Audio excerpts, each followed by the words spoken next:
So for today, I'm going to be showing you how you can change the language in your brand kit. Changing the default language in your brand kit is changing the language used for the navigational elements of your content. This means the language used for navigation buttons or mouse overs of buttons. And in order to show an example of that, I will open up one of my booklets to show you what the language used looks like right now.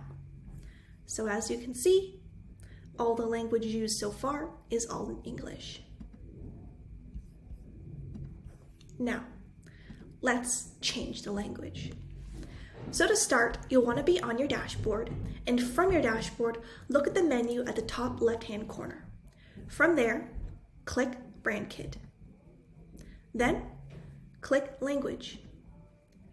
From the drop-down menu on Language, you have a variety of languages you can choose to implement in your simple booklet. And keep in mind that since this is your brand kit, changing your language settings here will apply it to every single booklet you've made and plan to make. So I'm just going to change the language settings.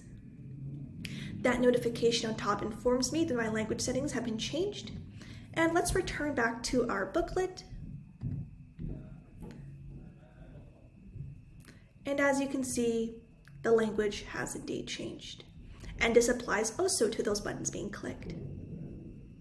And that's how you change the language on your simple booklet. Thank you for listening, everyone.